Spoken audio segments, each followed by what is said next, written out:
Good morning, boys and girls, and happy Thursday, day 34 of distant learning. Remember that science will be at the end of today's lesson, okay, towards the end of this video. Today you will be reading 30 minutes of a story of your choice, and then we are going to both plan and start writing our essays today, okay? So yesterday you answered the question, what is the best habitat to live in, okay? And then you gave 3 reasons as to why that habitat is the best to live in, okay?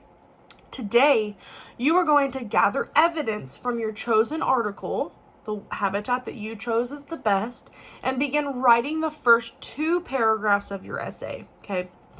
Be sure to follow the attached checklist that I'm going to put with this video to ensure that your paragraphs have everything that they need, okay? And first things first. So I want you to look at each of your reasons, okay? Each of your 3 reasons. And then I want for you to go back into the article and I want for you to find and underline a sentence in the story that supports your reason. For example, if I find the pond to be the best habitat to live in, and one of my reasons for thinking that it's the best habitat to live in is because it has fresh water and I love the water, then I'm going to pull out the What Lives in a Pond article, and I'm going to go through it, and I'm going to find and underline a sentence in the text that supports my reason why the pond is my favorite habitat. Well, going back and looking in the article, the first sentence in paragraph 1 tells me that the pond is a body of fresh water. Well, boom, that's my sentence there because there's that evidence from that text that tells me that ponds are made of fresh water. I love fresh water. Why do I love fresh water? Well, sharks don't live in fresh water. I love the fresh water. I love to swim. I love the water. Murphy loves the water. Lots of reasons for why loving that. Okay. So you have to make sure that you're looking back into the text to find those supports that you're going to use when you're forming your paragraphs. Okay. Now, the checklist also gives you some essay must-haves, okay? Your essay must have 3 to 4 sentences in each paragraph. 3 or 4 sentences in each paragraph, okay? Your essay, somewhere in your essay, I don't care what paragraph you do it, but you must compare and contrast another habitat, okay? That'll help you support your answer as to which habitat is the best to live in. Here's an example, okay? Unlike the rainforest, where it rains often, the desert is a warm, dry habitat. The sound of thunder scares me, so I prefer dry places where it rarely rains. This makes the desert the perfect habitat for me. Boom. Perfect. I got 3 sentences there. Let's see. 1, 2, 3 sentences there. I've compared and contrast. I could check that off, okay? Excuse me. All right. So somewhere in your essay, you must compare and contrast a habitat. Okay. Next, for paragraph 1. Paragraph 1 is your introduction. Okay. This is where you will introduce what you are talking about, what your essay is about. You must also list your 3 reasons why it is your favorite habitat or the best habitat. And you must not give any details here. Remember, details are for your body paragraphs. Your introduction is just kind of short and sweet. And then, again, it must have 3 to 4 sentences like all of the paragraphs should, okay?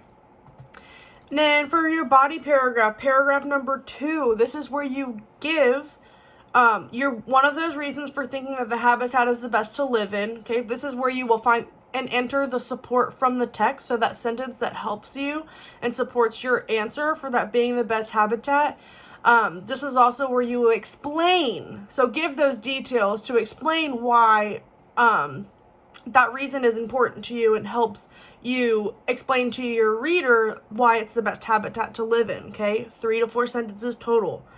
Paragraphs 3 and 4 are going to be set up just like paragraph 2, okay? So it's up to you if you want to work ahead and get those done. If not, you will be doing them tomorrow, okay? And tomorrow you will also be doing your conclusion. So again, today you're just to do paragraph 1, paragraph 2, and make sure that you're looking at that checklist to make sure that you are getting everything in your essay that you're supposed to have. Alrighty. Now that is it for reading. For science today, if you could go ahead and turn to the Thursday page in your science portion of your packet. It's got a picture of a rocket on there. It says, what is motion? We know air takes up space, but can air cause motion? Explain your thinking. So you got 2 questions there that you need to answer, okay? The first one again is what is motion, and the second one is can air cause motion? Alrighty, so pause the video and go ahead and take care of that. And then, welcome back. Alright, so the next part is to design an air movement device. It says, your mission is to use items around your home, like paper, plastic bag, balloons, straws, toilet paper rolls, etc., okay, to create an air movement device. With your creation, you will move an object of your choice, whether it be a ball, a rolled up piece of paper, whatever, okay, from one side of a room to the other. So you're gonna have to move this object from one side of the room to the other, okay? Attempt to move the object multiple times using different amounts of force to achieve different speeds and or distances traveled. If you are able, have someone record you with their phone attempting to move the object to share with your teacher and your classmates. Alrighty? Next part says cause specific movement. So if you have time, see if you can get your device to cause some specific types of movement. You can use your air movement device to get an object to move in a zigzag motion, at a fast speed, slowly, maybe make it bounce. And then your exit slip there says air takes up space. Describe how air movement devices use this property to cause motion. Alrighty, I hope that you all have a wonderful, wonderful day, and if you can, I am going to post about getting on Zoom tomorrow. Tomorrow is Friday, for us to have another chit chat, okay? This is, again, just for fun, a little bit of a mini little social hour, if you can join us tomorrow at 11. Alright, friends, I will see you later. Toodles!